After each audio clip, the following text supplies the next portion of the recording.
Hola, hoy vamos a meternos con un tema, crucial. ¿Qué pasa con nuestros datos personales cuando buscamos trabajo? Pero la fase antes de firmar nada, ¿eh? Tenemos aquí unos extractos de un documento sobre procesos de selección y la idea es, bueno, sacar el jugo, ver qué pueden pedir las empresas, cómo deben manejarlo y por qué nos importa a todos. A ver, vamos al lío. Exacto. Estamos justo en ese punto, digamos, delicado, donde choca la necesidad de la empresa de buscar al mejor y el derecho de esa persona a proteger sus datos.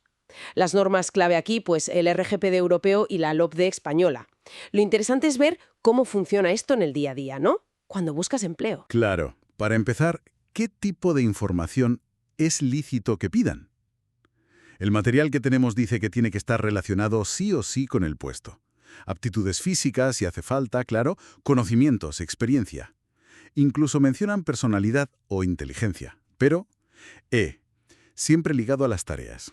Precisamente, las palabras clave son necesidad y pertinencia. La información tiene que ser adecuada, la justa y no excesiva para el fin. ¿El fin cuál es? Evaluar si esa persona encaja en ese puesto concreto. No vale pedir de más. Y ojo, que no hablamos solo de datos objetivos, como un título o los años trabajados. Ah, no. ¿Qué más entra? Pues también cuentan las valoraciones subjetivas, las notas de una entrevista, por ejemplo, un juicio de valor. El Tribunal de Justicia de la UE ya dijo que eso también son datos personales, y la persona tiene derecho a saber qué se ha notado sobre ella y a corregirlo si, bueno, si no es correcto. Transparencia, sobre todo. Entendido.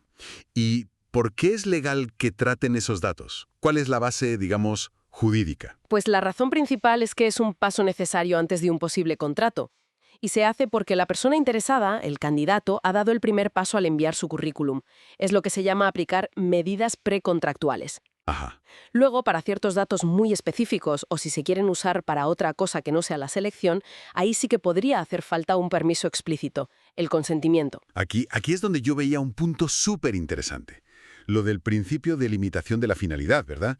Que los datos que das en el CV son para eso, para la selección, no para que luego te intenten vender algo. Correcto. Ese es un pilar del RGPD. Usar los datos de contacto de un candidato para mandarle publicidad, por ejemplo, necesitaría otra base legal. Normalmente, su consentimiento claro, específico. La Agencia Española de Protección de Datos, la AEPD, es muy clara con esto, ¿eh? La finalidad es la selección para ese puesto. Punto. Vale.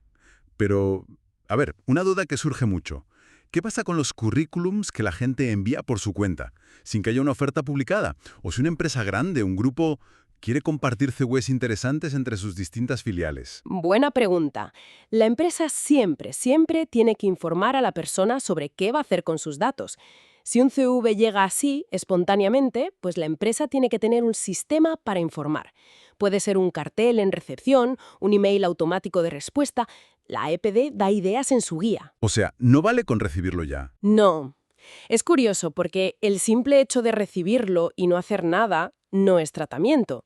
Pero en cuanto sacas información de ahí, la clasificas, la guardas ordenada, aunque sea en papel, en una carpeta, ahí ya estás tratando datos y tienes que cumplir con todo, informar, base legal, etc. Entiendo.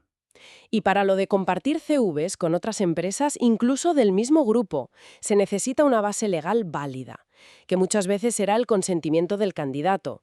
No es algo automático por ser del mismo grupo. Hablando de límites, hay datos que directamente es mejor ni tocarlos, ¿no? Que no se deberían pedir. Totalmente. Datos que no tienen nada que ver con cómo vas a hacer tu trabajo. El estado civil, por ejemplo. Además, podrían usarse para discriminar y eso está prohibido.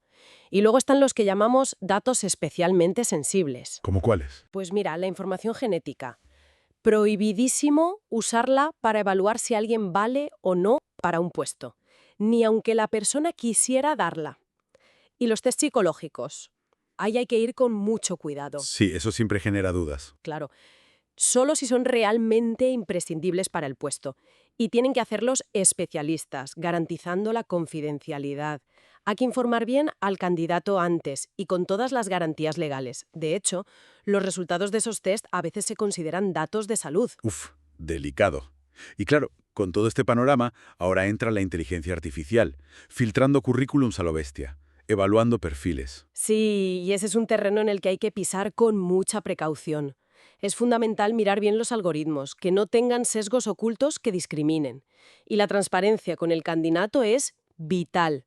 Tiene que saber si una máquina está decidiendo sobre él. ¿Hay algún derecho específico sobre eso? Sí, el RGPD reconoce el derecho a no ser objeto de decisiones basadas únicamente en un tratamiento automatizado, si esas decisiones producen efectos jurídicos importantes, como por ejemplo que una IA te descarte directamente de un proceso de selección sin que intervenga una persona. Entendido.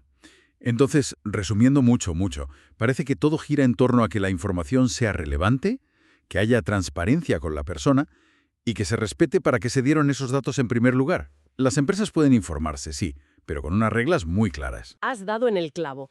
Exactamente. El empleador tiene derecho a buscar información para tomar una buena decisión de contratación. Pero ese derecho tiene un límite: no invadir aspectos de la vida del candidato que no tengan nada que ver con el puesto. La normativa busca equilibrar, proteger a la persona en ese momento de búsqueda de empleo donde pueda haber un desequilibrio. Conocer estos derechos y deberes es fundamental.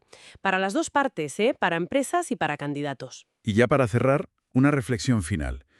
Con la IA, cada vez más presente, ¿no?, en la selección de personal, ¿cómo puede una persona que busca empleo asegurarse de que esa evaluación automática de si encaja o no en un puesto no solo cumple la ley, sino que es justa, éticamente sólida y que no está, perpetuando prejuicios sin que nos demos cuenta? Ahí lo dejamos, para darle una vuelta.